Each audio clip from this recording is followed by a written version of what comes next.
চলে আসলে আমার একটি নতুন রেসিপি নিয়ে। আজকের রেসিপি ঠান্ডা ঠান্ডা মিল্কশেক। এই গরমে ঝটপট বানিয়ে ফেলো। এর জন্য আমি নিয়েছি একটা তরমুজ, বড় সাইজের হাফ করে কেটে নিয়ে ওর মধ্যে থেকে লাল অংশটা আমি ভালো করে কেটে নেব। নিয়ে একটুখানি খোসা আমি পাশে সাইড করে রেখে দেবো। নিয়ে একদম চৌকো চৌকো করে আমি কেটে নেব। কাটা হয়ে গেছে, আমি বিট সমেত মিক্সার মেশিনের মধ্যে দিয়ে দিলাম।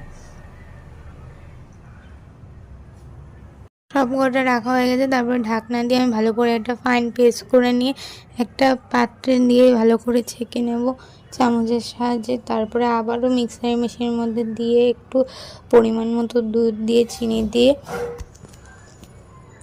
মিষ্টিটা দেখে দিতে হবে কতটা তোমাদের তরমুজের মিষ্টি, সেই অনুযায়ী দিয়ে ভালো করে মিক্সার মেশিনে পেস্ট করে একটা কাচের গ্লাস নিয়ে এর মধ্যে বরফের কিউবস দিয়ে এর মধ্যে ঢেলে দিলেই রেডি ঠান্ডা ঠান্ডা তরমুজের মিল্কশেক। তো তোমাদের এই রেসিপিটা কেমন লাগলো অবশ্যই কমেন্ট করে জানাও। ভালো লাগলে লাইক শেয়ার করার অনুরোধ রইল। আজ এই পর্যন্ত, টাটা।